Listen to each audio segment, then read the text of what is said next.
Side खबरों के लिए सब्सक्राइब करें फ्लेम मीडिया और उसके बाद बेल आइकन को प्रेस करें ताकि सबसे पहले आपको मिले एक्सक्लूसिव खबरें।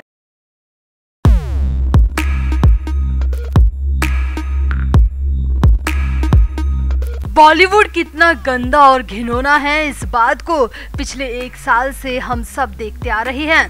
सुशांत सिंह राजपूत की मौत के बाद बॉलीवुड का हर एक सच सबके सामने आ चुका है।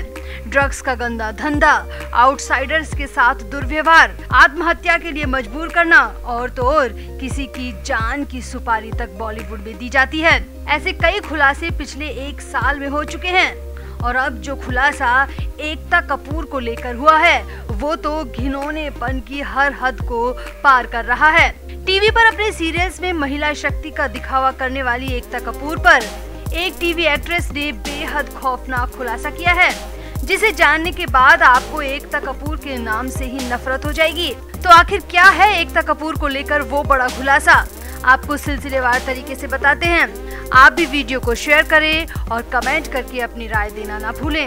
तो कहानी घर घर की, क्योंकि सास भी कभी बहू थी, पवित्र रिश्ता, कुमकुम भाग्य जैसे शोज बनाकर महिला शक्ति का एहसास कराने वाली एकता कपूर अपने निजी जीवन में बेहद गंदी और घटिया किस्म की है।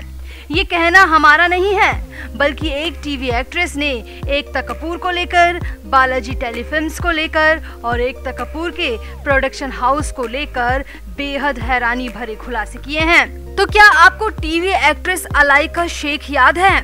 वही अलाइका शेख जो कि मन की आवाज प्रतिज्ञा शो में प्रतिज्ञा की जेठानी के रोल में नजर आई थी और इस रोल से उन्हें काफी पॉपुलैरिटी भी मिली थी। तो उसी एक्ट्रेस अलाइका शेख ने एकता कपूर को लेकर ये धमाकेदार खुलासा किया है।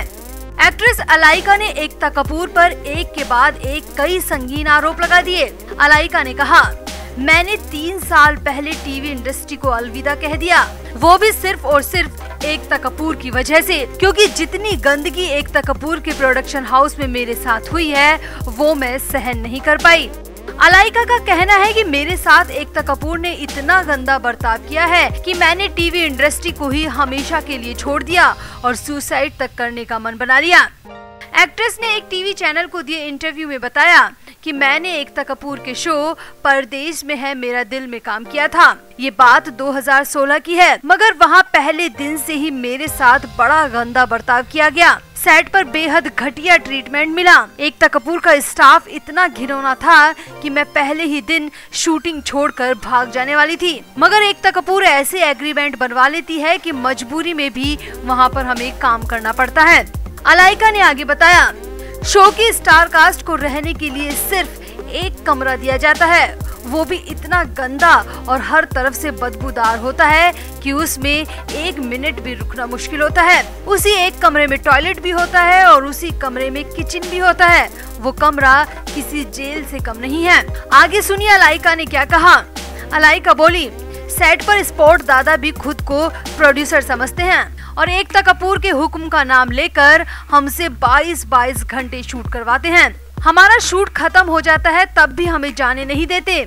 हम खाने और पीने तक के लिए तरस जाते थे। अलाइका ने रोते हुए कहा, एग्रीमेंट में बहुत सारी बिहाइंड शर्तें होती हैं जो कि पहले हमसे छिपाई जाती है, जिसमें सबसे बड़ी बात ये होती है कि 3 महीने बाद सैलरी मिलेगी। जी हाँ, अलाइका ने कहा, मुंबई जैसे बड़े शहर में 3 महीने बिना सैलरी के गुजारना बेहद मुश्किल है। माँ बाप से भी कितना पैसा मांगे, कई बार तो मन करता था कि मैं अपनी जान ही ले लूं। एक्ट्रेस ने आगे बताया, पैसे भी समय पर नहीं मिलते। उन्होंने कहा, 3 महीने का नाम होता है और कई बार तो 6 महीने बाद भी काम का पैसा नहीं मिलता। तब तक हम अपने पैसों से सरवाइव करते हैं। हम अपना बेस्ट देने में जी जान लगा देते हैं, समय पर आते हैं, मेकअप करके तैयार रहते हैं। शॉट देने के लिए हम कभी मना नहीं करते। हम 22 घंटे सेट पर मौजूद रहते हैं और कई बार तो बिना काम के भी घंटों सेट पर हमें रहना पड़ता है, मगर फिर भी वहाँ पर कलाकारों की और इंसानों की कोई इज्जत नहीं होती। एक्ट्रेस ने कहा, टीवी पर दर्शक हमें देखकर पता नहीं क्या क्या अच्छा सोचते होंगे, मगर हमारे लिए एकता कपूर के प्रोडक्शन हाउस में काम करना किसी बुरे सपने जैसा है। बहुत टॉर्चर होता है, खासकर कैरेक्टर किरदारों के साथ। एक्ट्रेस ने बताया कि लीड कलाकारों के साथ फिर भी ठीक बर्ताव होता है, मगर साइड किरदारों की वहाँ ना तो इज्जत है और ना ही उन्हें पैसा मिलता है और ना ही रहने और खाने के लिए कोई इंतजाम होता है।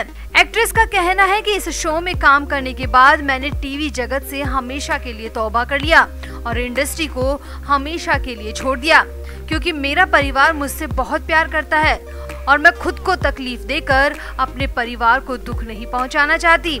एक्ट्रेस अलाइका का कहना है कि मैंने प्रतिज्ञा शो में भी काम किया, मगर वहाँ पर ऐसा नहीं है। वहाँ पर दुर्व्यवहार नहीं होता, वहाँ पर कलाकार की इज्जत होती है। मगर एकता कपूर के बालाजी टेलीफिल्म्स में ऐसा नहीं है। बालाजी टेलीफिल्म्स नरक से भी गंदी जगह है। तो एक्ट्रेस अलाइका के मुंह से ये सब बातें सुनकर कई लोगों को धक्का लग सकता है, क्योंकि एकता कपूर, जिन्हें टीवी की क्वीन कहा जाता है, उनका दामन इतना दागदार है, ये समझ से परे है। तो एक्ट्रेस अलाइका शेख के इस खुलासे पर आपका क्या कहना है, कमेंट जरूर करें और वीडियो को भी शेयर करें।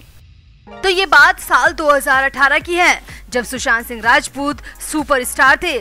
सुशांत की MS Dhoni film box office पर सफलता के झंडे गाड़ चुकी थी और सुशांत के हाथों में कई अलग अलग तरह के प्रोजेक्ट थे। अब ये बात 2018 की है, जब नेहा धूपिया, जो कि खुद एक आउटसाइडर हैं, नेहा धूपिया ने अपने शो वोज BFF में राधिका आप्टे और राजकुमार राव को इनवाइट किया था। राधिका और राजकुमार खुद भी आउटसाइडर ही हैं। अब ये तीनों एक ही छत के नीचे इस शो को शूट कर रहे थे। यहाँ नेहा धूपिया के सवालों की स्क्रिप्ट में एक ऐसा सवाल था जिसे लेकर सुशांत सिंह राजपूत को बदनाम करने की साजिश पहले ही तैयार हो चुकी थी। तो नेहा धूपिया ने राधिका आप्टे से पूछा, फिल्म इंडस्ट्री में कौन सा ऐसा कलाकार है जो कि ओवररेटेड है, यानी कि जो जरूरत से औकात से ज्यादा फीस मांगता है, ऐसा कौन सा कलाकार है। अब देखिए, इस सवाल को करते हुए नेहा धूपिया ने राधिका आप्टे से कहा, आप चाहे तो इस प्रश्न को स्किप कर सकती हैं, बस इसके लिए आपको मिर्ची का एक बाइट खाना पड़ेगा। मगर राधिका तो जैसे सुशांत को बदनाम करने के लिए ही इस शो में बुलाई गई थी। तो राधिका ने बिना कुछ सोचे समझे सीधे सुशांत सिंह राजपूत का नाम ले दिया। राधिका ने साफ साफ कहा कि सुशांत एक ऐसा एक्टर है जो कि अपनी औकात से ज्यादा फीस की मांग करता है। अब इसी शो में राधिका के साथ राजकुमार राव भी गेस्ट के तौर पर आए थे। अब राजकुमार राव को तो जैसे पहले से सब पता था कि राधिका सुशांत का ही नाम लेगी, तो राजकुमार ने डिप्लोमेटिक अंदाज में सवाल को स्किप कर दिया और मिर्ची का बाइट खा लिया। अब इसके बाद नेहा ने राधिका से फिर से पूछा, आपको सुशांत के बारे में ऐसा क्यों लगता है। तो राधिका ने कहा, मेरे कई सोर्स से मुझे पता चला है कि वो फिल्मों के लिए बहुत पैसा मांगता है। नेहा ने हंसते हुए कहा, वो तो धोनी कर चुका है, सुपरहिट फिल्म दे चुका है, फिर भी ऐसा क्यों बोल रही हो। तो राधिका बोली, ऐसा तो कोई भी कर सकता है, कोई भी धोनी बन सकता है। मतलब साफ लग रहा था कि जैसे राधिका ने सुशांत को बदनाम करने के लिए किसी से पैसे लिए हैं, मोटी रकम ली है और वो बार बार सुशांत का नाम लेकर कुछ ना कुछ ऊल जलूल बोल रही हैं। ऐसा लग रहा था कि जैसे ये शो पूरी तरह स्क्रिप्टेड था और जानबूझकर सुशांत के खिलाफ यहाँ पर कमेंट किए गए थे।